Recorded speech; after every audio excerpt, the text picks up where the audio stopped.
Oh God! Well, I can't wait till this interview is over. We haven't started. You better hope. No, what? They're gonna get such an ass kicking. You have no idea. Oh no! Oh my God! I didn't want to be there if I were you. I'm so excited. This is right at the beginning. Now. Oh my God! Congratulations on the movie. Thank you very much. Amazing. Not bad? Incredible. Genuinely, I'm a huge Expendables fan. Loved it equally as much as the first two, if not more. Yeah, Man. Yeah. Let's talk about your character and the opening scene of the movie, because there's quite a lot of tongue-in-cheek humour, is there not? Sure. I mean, that's part of it. And that's kind of what I wanted to bring to it as well. To have a character that was crazy and, you know, dangerous, that was also dynamically physical, but also could be funny in his own little way at the same time. You know, comfortable with making jokes about himself. You know. Definitely achieved that. But I'm interested to know whose idea it was that the opening was you breaking out of prison. Was that Sly's idea? No, definitely wasn't my idea. Wouldn't have been the first thing that came to my mind. No. Okay, so I know we've only just met, but I have a bit of a confession to make. I was very nervous that the latest Expendables would live up to the hype of the first two. Genuinely worried because I was a huge fan, but you smashed it. Wow. Absolutely smashed it, genuinely. You're not just saying that. No, genuinely, I'm a huge action movie fan, because what I loved about it is that I love about the franchise in general is that it has all the classicness of the classic movies of the 80s, of the 90s, of the raw fighting scenes, and it still had it. Was it as much fun to make it as it was to watch it?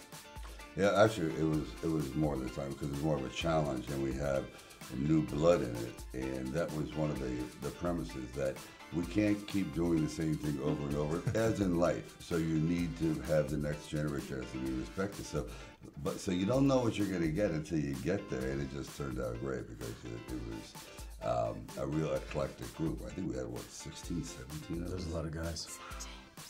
Kellan, how on earth did you feel joining what is quite literally a dream team of action movie stars? It is. For me, growing up in the Midwest, I loved all these guys for the characters that they played. So I got to do a scene with, you got freaking Rambo, you got Terminator, you got Blade, you got Zorro, you got He-Man. For me, I remember in the scene, like one of our first days in the helicopter, that's what I saw, you know. And then obviously off camera, hanging out with all the guys, they're just dudes, you know. Everyone's just having a great time on set.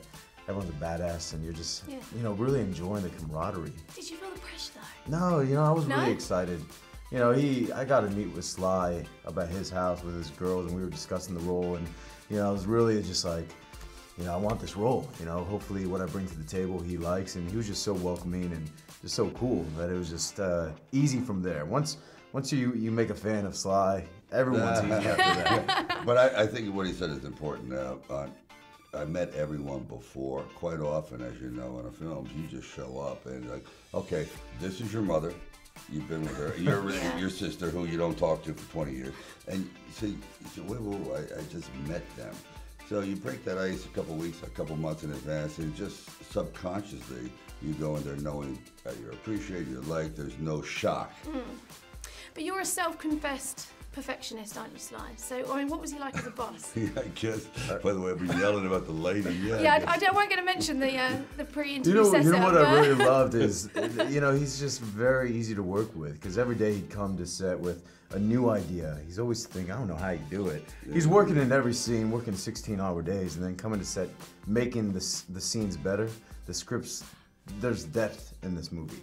So it's a great layering of the action, like the first one, the comedy in the second one.